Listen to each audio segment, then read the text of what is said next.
Berawal dari satu orang menjadi lebih dari 166.000 umat Katolik di daerah istimewa Yogyakarta dan sekitarnya dalam waktu 100 tahun. Mengapa bisa demikian? Mari kita ikuti perkembangan ini dalam waktu singkat dengan video ini.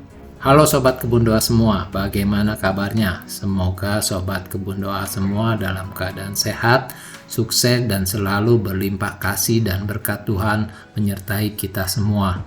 Setelah kita mengikuti sejarah di Kuningan yang berkembangnya umat Katolik dalam waktu singkat menjadi ribuan umat Katolik di sana, dan kita baru saja mengunjungi Ayutthaya, Thailand, sebuah pintu masuk pertama kali misionaris Eropa mendarat di Thailand 350 tahun yang lalu. Sekarang ada yang menarik lagi jika kita mengunjungi daerah istimewa Yogyakarta, Solo atau Surakarta, Muntilan, Magelang, dan sekitarnya, di mana di daerah ini banyak sekali umat Katoliknya dan berkembang menjadi salah satu daerah yang cukup banyak Gua Maria dan rumah ibadah Katolik di sekitar daerah ini.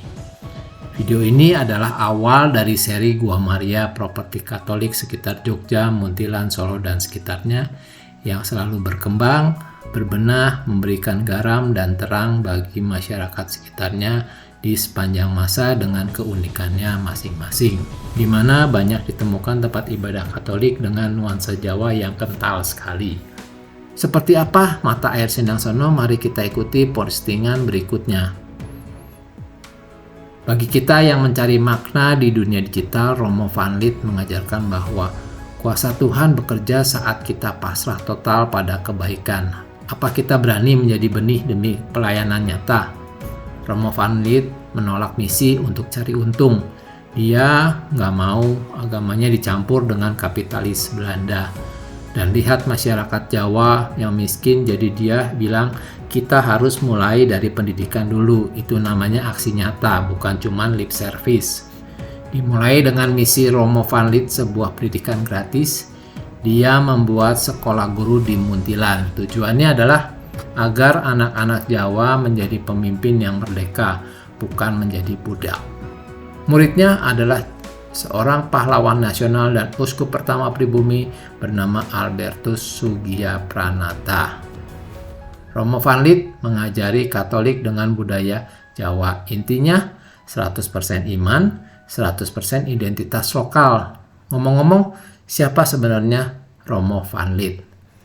Romo Frans Van Lith SJ ditahbiskan di Belanda pada tahun 1894. Pada Oktober 1896, ia tiba dari Hindia Belanda melalui pelabuhan Semarang.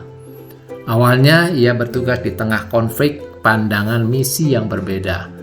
Pendidikan ini melahirkan bibit unggul, sosok seperti I.J. Kasimo dan Albertus Sugiyapranata, yang kelak menjadi pahlawan nasional dan uskup pribumi pertama. Inilah cara Van Lith membangun gereja dan bangsa sekaligus. Ia menegaskan, orang Katolik harus tetap 100% Jawa. Titik balik misi dimulai dari kisah rakyat jelata Sariman, kemudian bernama Barnabas Sarikrama. Setelah disembuhkan dan diajar oleh Van Lith, Sarikrama menjadi katekis pertama yang gigih mewartakan iman kepada tetangganya di Kalibawang. Dari titik iman inilah akhirnya bisa menularkan iman kepercayaan kepada masyarakat sekitarnya. Mengapa 171 orang mau dibaptis? Pertama, karena kesaksian hidup Sarikrama yang jujur. Kedua, karena iman yang ditawarkan tidak menanggalkan tradisi Jawa mereka. Ketiga, ini adalah jawaban atas kerinduan spiritual di tengah kesulitan ekonomi dan tekanan kolonial. Maka, pada tanggal 14 Desember 1904 lahirlah Gereja Katolik di antara orang Jawa. Romo Van Lith membaptis 171 orang di Sendang Sono. Ini adalah tonggak sejarah yang membuktikan bahwa iman dapat berakar subur di tanah pribumi. Dari Muntilan, gereja dan karya pelayanan Katolik menyebar cepat ke seluruh Jawa Tengah dan daerah istimewa Yogyakarta. Tidak hanya melalui sekolah, tapi juga rumah sakit, panti asuhan, dan karya sosial yang mendalam. Sendang Sono kini bukan hanya mata air, tetapi telah menjadi tujuan wisata religi yang populer. Pembangunan patung Bunda Maria di Sendangsono menegaskan tempat ini sebagai lambang spiritual Jawa Katolik yang damai. Berkat fondasi kuat ini, jumlah umat Katolik di daerah istimewa Yogyakarta mencapai 166.000 jiwa.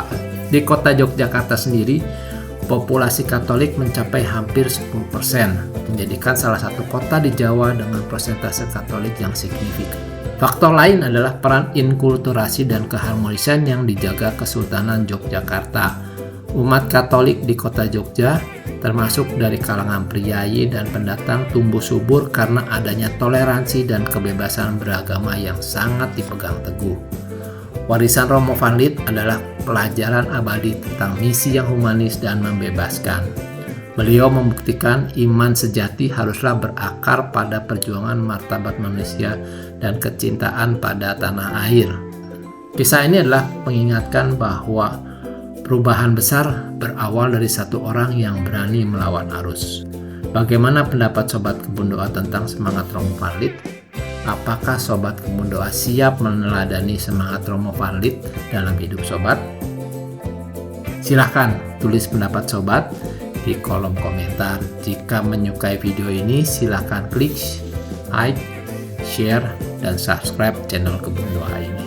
Semoga konten ini bisa menginspirasi Sobat Kebun Doa semua. Sampai jumpa pada perjalanan rohani berikutnya. Salam Kebun Doa, Tuhan memberkati kita semua.